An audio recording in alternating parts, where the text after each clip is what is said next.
Hello. Thanks for joining us on our live stream of our first ever startup showcase for VentureLink at NJIT. We're so excited to have you join us during this live stream. My team and I are incredibly proud of what these students have done in preparation for today, and I really cannot wait to get started. But first, let me introduce our team. My name is Will Lutz, and I'm the General Manager for Entrepreneurship at the New Jersey Innovation Institute and co-director of VentureLink at NJIT. I'm Kat Savalas. I am VentureLink's program director. Hi, I'm Chelsea Samuelson. I'm NJII's Entrepreneurial Director of Growth. This wonderful team has been working tirelessly to train and coach and mentor these students, and they deserve my thanks. And a special thanks in particular to Kat for putting all this together. Thank you so much, Kat. You've been so great. So next, I'll tell you a little bit about us. We are the New Jersey Innovation Institute. We're a nonprofit created by and working in partnership with NJIT. Our mission is to further research, innovation, and entrepreneurship all across the state of New Jersey. In addition to entrepreneurship, which is my division, we have other focused division areas such as tech and data, healthcare, biopharma, defense and heavy industry, and human capital. NJII is the central hub for innovation in the state, and I highly recommend going to njii.com, signing up for our newsletter, stay up to date with the latest events and opportunities. And what is VentureLink?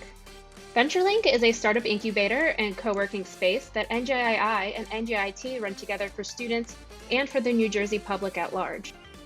VentureLink is the largest incubator in New Jersey and the fourth largest in the United States. We have co-working space and private office space, including wet labs that are available to any entrepreneur. Our pride is the brand new VentureLink co-working space and Cafe Commons, which opened up this past fall. We run a number of community events through the year, including workshops, guest speakers, and professional networking events. All of these events are open to the public and designed to help foster the entrepreneurial ecosystem in the region. We invite all of you to join. You can go to venturelink.org to sign up for our newsletter, so you'll be the first to know about upcoming virtual and in-person events, which we're hoping will be widely available after COVID is brought under control. Now at VentureLink, our first mission is to support startups of all shapes and sizes, and that means our startup support programs. We offer the hands-on experience, education, and coaching that has been proven to help entrepreneurs succeed. That includes connections to other successful entrepreneurs and investors, mentor office hours with the VentureLink team, and cohort-based programs like our summer incubator. Like many of you, COVID has forced us to be more virtual. We decided to launch not only our first virtual program, but our first cohort-based training. This group of impressive students and recent graduates completed our 8-week intensive course focused on the fundamentals of entrepreneurship. That includes customer discovery, communications and messaging, marketing and sales, and pitching to both investors and potential customers. The NJIT student entrepreneurs that will pitch today represent some of the best and brightest our university has to offer. They come from all over NJIT. They come from the Hillier College of Design and Architecture, the Yingwu College of Computing, the Newark College of Engineering, and the Albert Dorman Honors College. Before we continue any further, we have to say thank you to our sponsors. The New Jersey Health Foundation is a great supporter of health-based entrepreneurship in our state, so thank you for all that you do. You can learn more about them at njhealthfoundation.org. Jeff and his team at Jeffrey Sobel Consulting do phenomenal work supporting nonprofits all over the United States. If you'd like to learn more about them, head to jeffreysobel.com. We could not have done this without their support, which helps us keep this program free and available for entrepreneurs. And of course, we had a lot of help along the way. Thank you specifically to our mentors who shared their invaluable expertise and worked one-on-one with our entrepreneurs. We couldn't have done it without you. If you're interested in mentoring with us, head to bit.ly/VentureLinkMentor, all lowercase, to fill out a short form. With all of our thank yous and intros out of the way, it's time to enjoy the main event. Below this video on the live chat, our founders will be available for live Q&A. Make sure you register with YouTube so you can join in the chat. All right, let the showcase begin.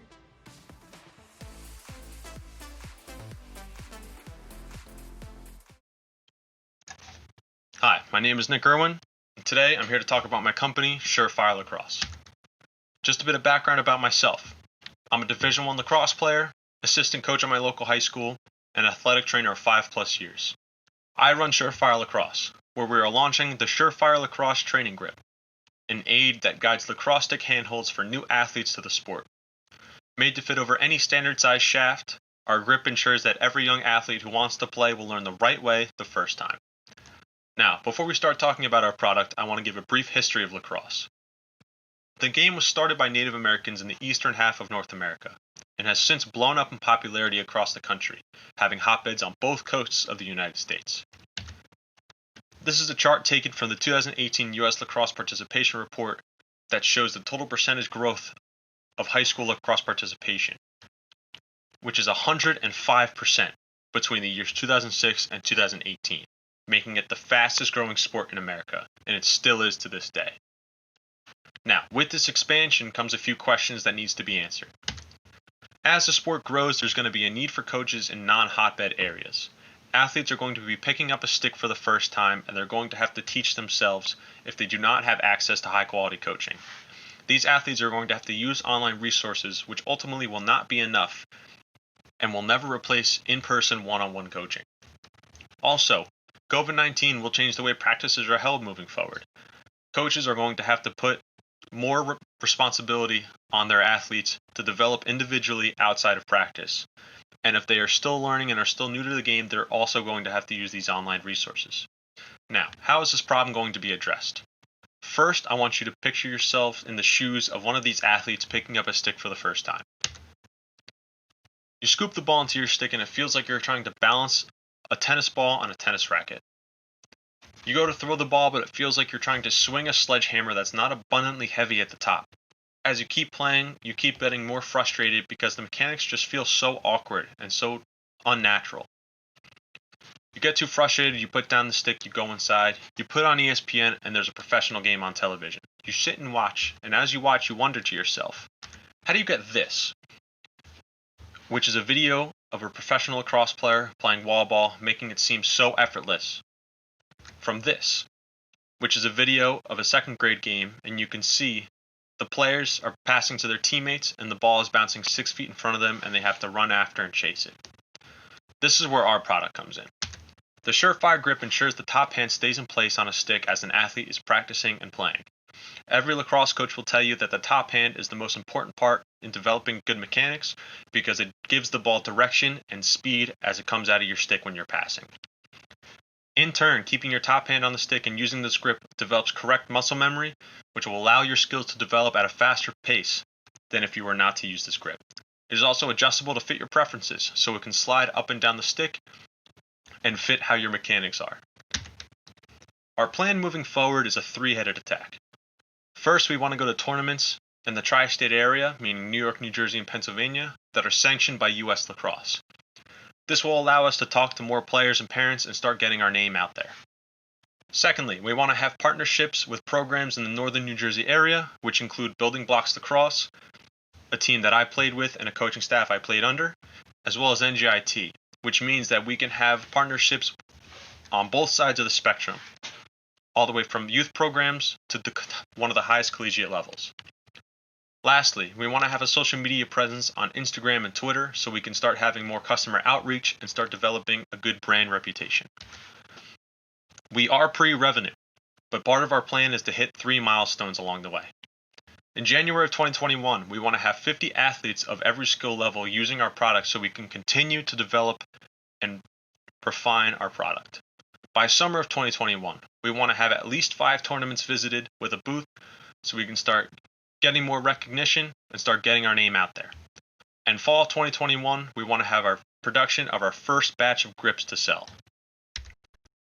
Now, we don't have a ton of competition in the lacrosse market. Our biggest competition is hockey tape, which is the tried and true method to put grip on a stick to tell you where your hands are. The difference between hockey tape and our grip is that our grip is more durable, it's easier to adjust, and it has a specific training purpose, as hockey tape is just used to give more grip and more feel on the stick when you have your gloves on. There's also a company called Butt Ends on the market, but they are purely a hockey tape replacement. It is a rubber grip that slides on the lower half of the stick and it has no training purpose whatsoever. Lastly, we know what we're talking about as a company. To expand on what I talked about in the beginning, I started playing lacrosse as a freshman in high school and I was mainly self-taught. Through hard work and practice, I was able to make it to the Division I level where I played against some of the best competition in the country. As an assistant coach at Wayne Valley, I helped coach the team to a county championship and also the quarterfinals of the state tournament. As well as being an athletic trainer, I've worked closely with athletes of every sport, but our main focus has always been lacrosse. On top of those three things, I spent 2.5 years as a mechanical engineering major before switching into the industrial design program at NJIT, where I'm on track to graduate in 2022. This means that I have both sides of the coin in terms of skills to help develop this company and help develop these products. If you have any questions, my email and phone number are on the slide. Thank you for listening.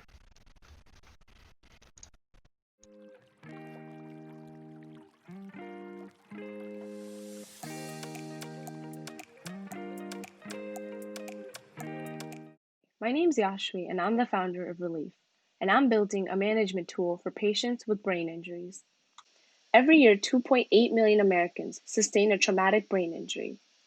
41% of those patients will not get a follow-up visit with their doctor within 3 months. And only 2% of a physician's time goes into communicating with their patients. So what does this mean? This means that patients are not getting the proper care that they need, and doctors are not able to efficiently communicate with their patients. And this is why TBI symptoms management needs to change. And ReLeaf can change that. ReLeaf is a remote patient monitoring system that tracks traumatic brain injury symptoms in between doctors' visits. ReLeaf is solving these needs by providing at-home continuous check-ins, which will better the doctor-to-patient interactions and lead to improved treatment plans and a better patient prognosis. ReLeaf has shown real traction with real users. We've conducted 17 user interviews with both former TBI patients and doctors, and had 11 patients in the beta run of our first MVP. For the first MVP, the patients were sent a weekly check-in every week for 4 weeks. The weekly check-in consisted of questions which asked the user to rank their symptoms on a scale of 1 to 10 and explain why they gave it that score. At the end of the 4 weeks, the patients were sent a personalized progress report outlining their 4 weeks. The chart on the left shows each of the weeks broken down by different categories of symptoms and why the patients gave those categories that score. And the chart on the right shows the score for the overall week and how they did in comparison to the rest of the weeks. There's a big market opportunity with TBI in the United States. Every year, $11.5 billion go towards direct costs related with TBI. $2.9 billion of that market is spent on neurologists and patient communication. And at least $113 million of that market lies right here within the tri-state area of New York, New Jersey, and Connecticut.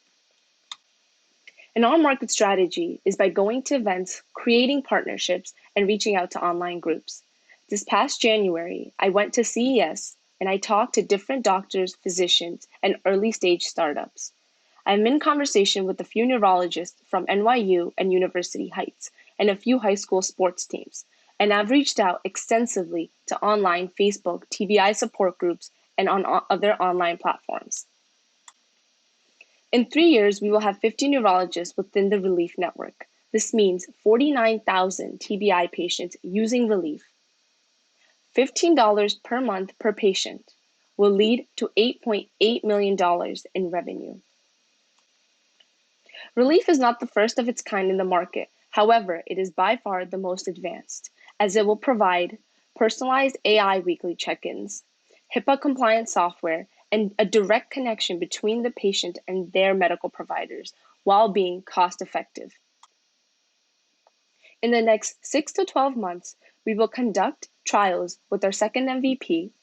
In the next 12 to 18 months, we will create an AI model using the training data that we are collecting from the first and second MVP. And in the next 18 to 24 months, we will get 50 neurologists on board. My team consists of me. I'm a third-year computer science major at NJIT. My research advisor is Dr. Juan. My business advisor is Will. And my ICOR advisor is David. If you would like to know more about ReLeaf or get in contact with us, you can visit us at tbirelief.com or email me at tbirelief@gmail.com or my personal email. Thank you so much for your time.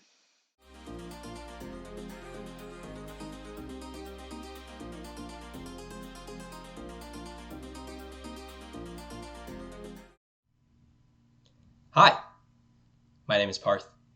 I'm a founder in the CommonHealth project. Today, I'm excited to share with you what we've built, what we've learned, and what's next.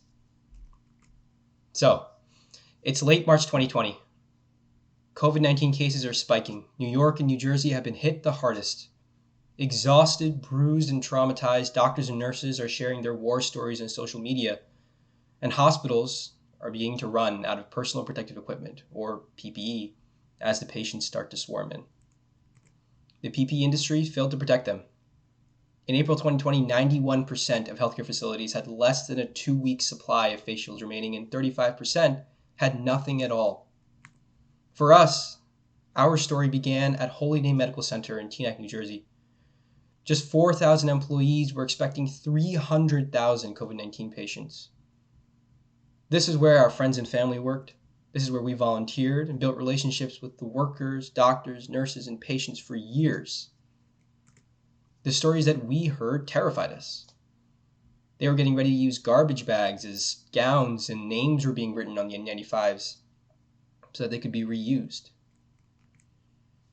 Almost half of the COVID-19 patients in Bergen County were being housed here, so we knew that we had to do something to protect them. The good news was, all around the state, the community began to pitch in. They fired up the sewing machines and the 3D printers so they could make masks and shields in their basements and their garages. Holy Name got a 300 shield donation from one Teaneck teacher who had several printers in his basement. The Honors College challenged us to design a face shield, and we got to work too. But we realized that there was one obstacle that all of these volunteer operations were facing, which was scalability. That we could probably order the materials and build several hundred shields ourselves, and we did. How could we tap into this wider wellspring of volunteerism that the pandemic had exposed? People wanted to build shields.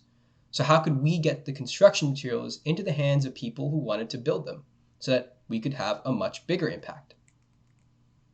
Our solution was a community-driven, decentralized production and delivery network for face shield construction kits.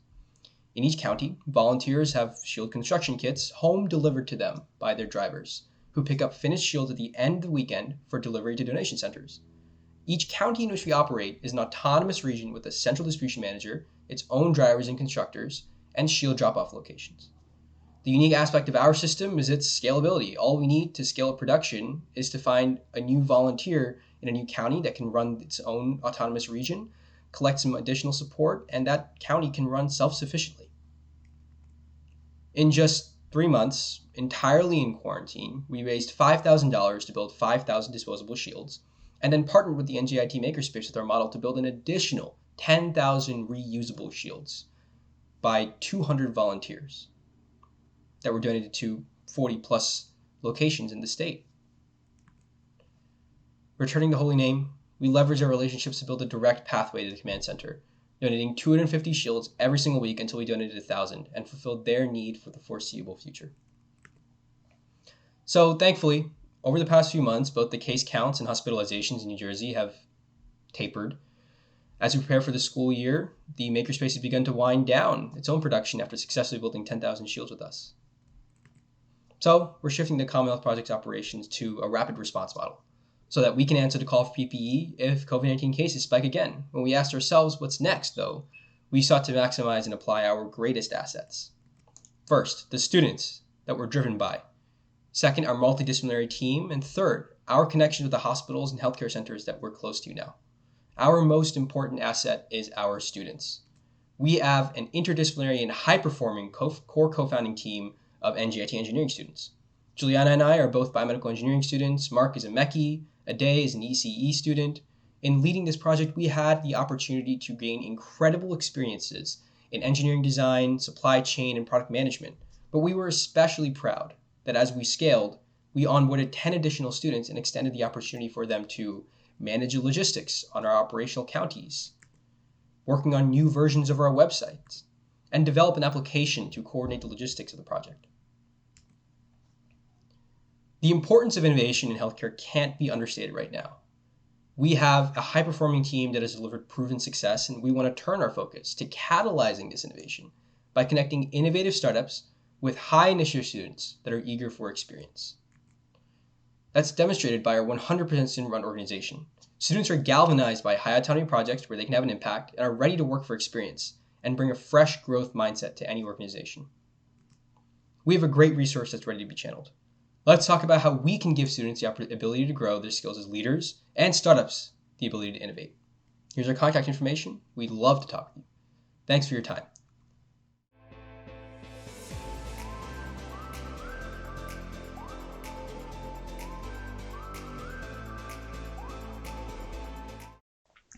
Hi, my name is Andrew Elcock, and I'm the founder of H2Go. H2Go creates innovative hydration products for the active person and is changing the way we drink water. A little bit about me. I'm an industrial design student and a student athlete at NJIT. As a student athlete, I'm constantly being reminded of the importance of staying properly hydrated. As an industrial designer, I have the resources to make a product that deals with this issue.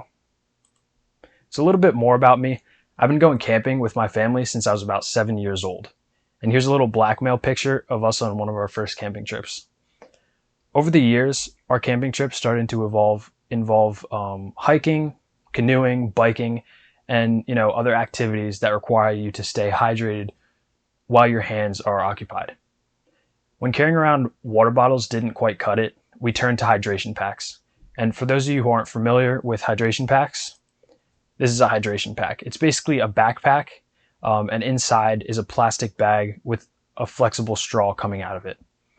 The main problems I've had with hydration packs was that they're always like a pain in the butt to clean, and the water had a distinct plasticky chemical taste to it.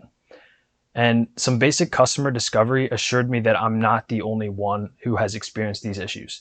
These things get very, very dirty very quickly. In fact, water reservoirs need to be cleaned after every single use. What you see here is a picture of a water reservoir that wasn't cleaned properly in between uses. All the dark spots you see are bacteria growth. And I know what you may be thinking, this is an extreme example, the average reusable water container probably isn't this filthy.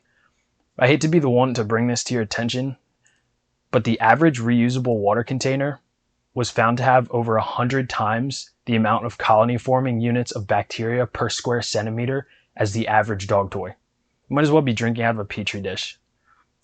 So our product solves this problem by removing the water reservoir entirely. H2Go features a universal valve that allows it to fit onto any off-the-shelf bottle of water. This turns your bottle of water into a hands-free hydration pack with a single twist. While we've identified unique market opportunities for our bottled water hydration product, we do realize that our larger target market is environmentally conscious.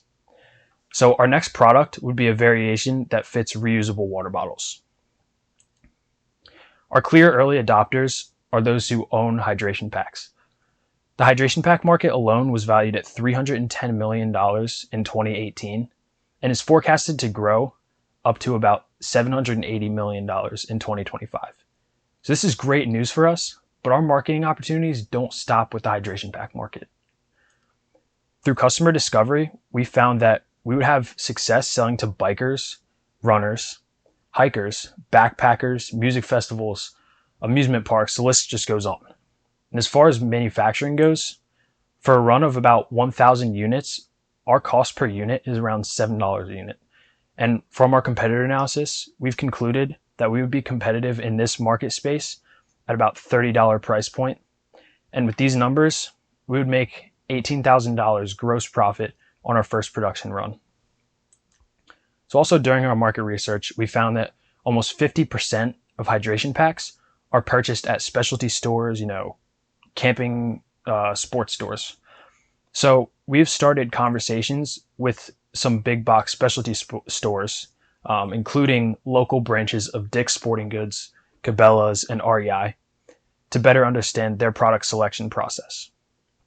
I've also reached out to some nature-centered resorts like Mohonk Mountain House and gift shop suppliers like Kelly's to figure out what the next steps are for us to put our product on their shelves.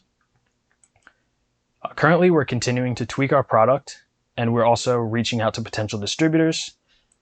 And in the next few months, we plan to finalize our prototype, test it in the hands of early suppliers or early adopters, settle on a supplier specialty store to enter, and then ultimately begin our first production run.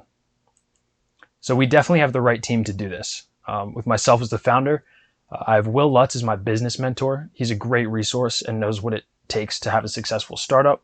And Matthew Schwartz is my product development mentor. He's highly respected in the industrial design world and is rich in experience and knowledge of product design. So if you'd like to learn more about my product or think you or someone you know could be an asset to my team, please feel free to contact me. Thank you for your time and attention.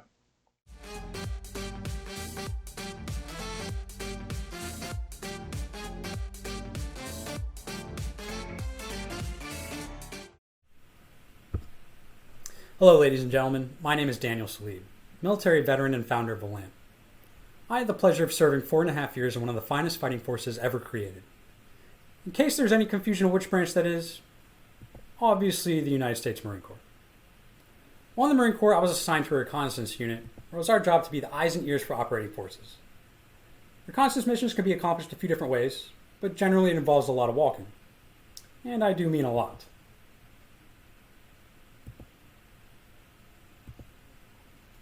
This is because physically getting out there and conducting a reconnaissance is by far the most accurate image you can paint for a commander. Now you may be thinking, what's wrong with walking? It's good exercise, it's relaxing, and generally it's the best way to get from point A to B. But putting my pride aside, I'll be the first to tell you, it sucked. When picking a route for reconnaissance, the goal is to try and pick the route your enemy is least likely to use. So that means you'll be traversing through some pretty rough terrain, turning what would normally seem like a short distance into hours of painstakingly pushing through thick vegetation. This is a drastic waste of valuable time for our troops on the ground. Reconnaissance missions also require manpower, limiting a platoon's ability to act and react while further putting troops in harm's way. Now, given this reality seen through my own personal experience, there is an urgent need to enhance reconnaissance methods, one that can be easily accessible to troops on the ground, as well as provide an in-depth description of the battlefield.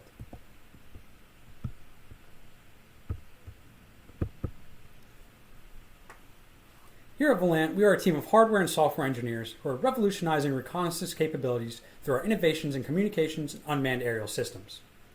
Our team are building affordable drones that communicate through a secure and long-range mesh network. Now, there are currently drones who aim to resolve this issue, but what makes our drones unique is their ability to extend the distance in which they can communicate with the user. This is done by passing data through a secure mesh network created by the drones. A good way to visualize this is to think of each drone in the swarm as a router where they work together to form a network where they share and pass information. This not only extends the distance in which a user will be able to receive live feed, but also adds a layer of redundancy in the case of failure of one or multiple units. The network created by our drones can also be used to enhance other communication methods used by the military. After some further customer discovery, we decided to fit our platform with an infrared floodlight that can be used to illuminate this battle space for troops conducting night missions. This also has the extended ability to mark targets to aid in directions of fire and the coordination of air support. By implementing an affordable design, we aim to give troops the option to not have to recover these drones if deemed too costly or too dangerous. This is done to give the military peace of mind that technology will not fall into enemy hands, as well as a measure to help preserve human life. With that in hand, we set out and conducted a customer discovery of over 50 members, ranging from enlisted and commissioned officers within the fields of infantry, special forces, and the advanced schoolhouse of infantry. The 4 key issues brought up during our customer discovery were that the drones currently being tested are expensive, and that due to that high price tag, they need to be recovered if brought down. We were given an example where one customer spent 3 days in an attempt to relocate a lost drone, wasting valuable time and resources for the military. The next recurring theme was the difficulty of replacing damaged parts, especially while deployed. It was discovered that customers would like the ability to 3D print their own parts so they wouldn't have to wait an excessive amount of time for replacements. I personally remember waiting anywhere from 1 to 6 months for replacement parts, and that's when I was in the United States. If you're forward deployed in another country, it was likely you may never see that part. Finally, the most recurring themes were issues with communications and the desire for infrared illumination. As far as communication goes, these issues were not just with the drones currently being tested, where they lose the ability to produce live feed over great distances, but with communication as a whole. Troops need a more efficient and reliable way of establishing communications, one that our platform offers. As far as infrared, it was discovered that our customers wanted a quieter and longer-lasting method of providing illumination, as well as a versatile way to mark targets. So according to the IDC, the future for innovations within unmanned aerial systems is bright. Goldman Sachs estimates the global total available market for drones at $100 billion, $70 billion of which is spent by militaries across the globe, $16.3 billion of which is spent by our own government. And ladies and gentlemen, it gets better, because this is projected to grow by a 33.3% compound annual growth rate between the years 2020 and 2025. Because we're not burdened by the bureaucracy of big business, we plan to enter the market through our ability to respond swiftly and dynamically with innovative ideas not yet capitalized by competitors. First, by applying for SBIR grants relevant to our product to aid in the funding and creation of our mesh network. Then, by incorporating that network into our drone platform. And finally, by marketing to the military. So before wrapping up, I'd like to formally introduce you all to the rest of my team at Volant. Irwin Guzman is a recent computer engineering graduate with experience in designing and testing computer hardware and software systems. He is responsible for the development and testing of our product. Jay Rania is a computer science student currently in his senior year with 6 years of experience in advanced programming, computer, and software systems. He is responsible for the development of our network technology implemented within our product. We appreciate you all taking the time to learn more about our accomplishments here at Volant, and we hope to hear from you soon, whether that's insight or feedback. Thank you all. Wow, that was phenomenal, guys. That was great. Well, on behalf of NJIT, the New Jersey Innovation Institute, and the VentureLink team, we want to thank all of you for tuning in to our live cast for the first ever VentureLink Showcase. If you have a startup and you need some support, this is only our first cohort. We would love to talk to you about your startup ideas and how we can help. Thank you all.